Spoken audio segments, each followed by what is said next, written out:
How do we resolve conflict, um, in particular in business or if you are a professional at work? Um, what I will start by saying is you don't resolve conflict by responding first. You don't respond or resolve conflict by trying to be right. The first thing I do in conflict resolution is listen, study, understand the person, the problem, and the expectations. I do that from a place where it is not preparation to be right. I am not listening to put the person I'm listening to in a gotcha situation. I'm simply listening with the most unbiased perspective that I can.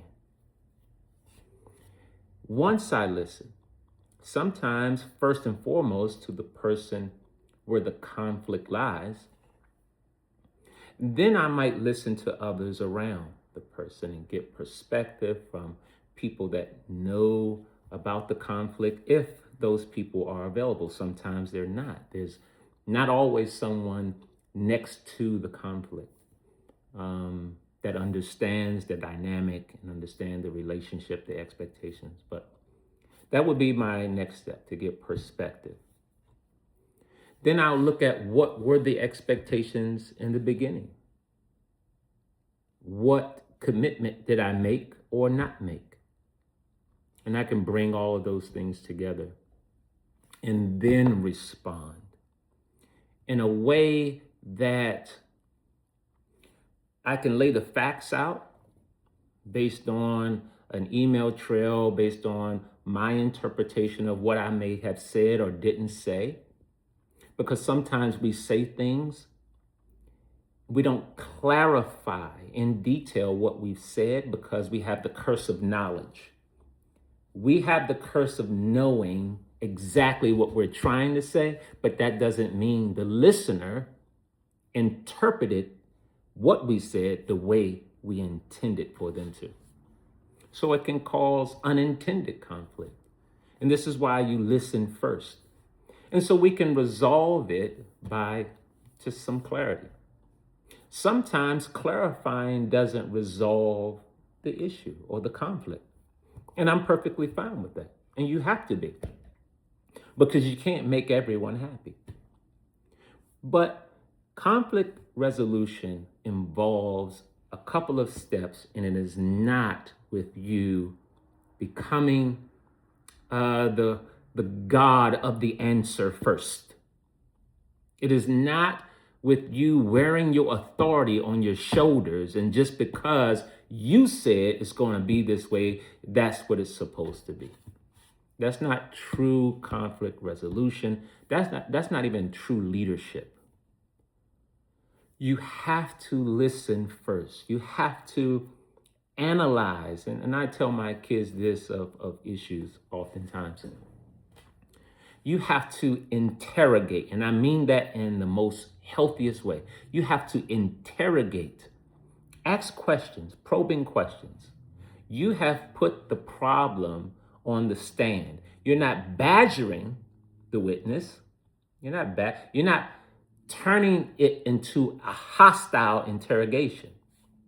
But I'm treating it like I am under oath to tell the truth and the whole truth and nothing but the truth. And I am treating them as if they're going to tell the whole truth and nothing but the truth and not distort the facts.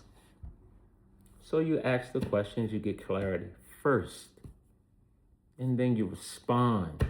I respond graciously.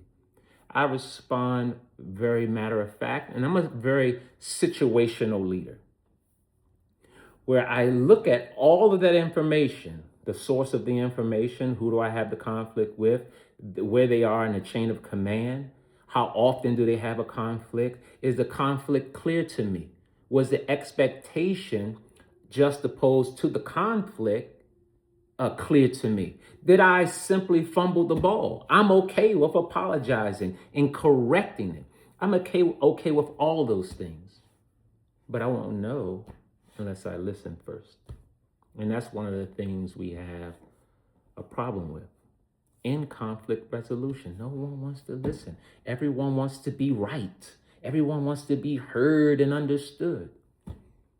And if you have two people or two institutions, two bodies of people who hold that position, then no one will get heard.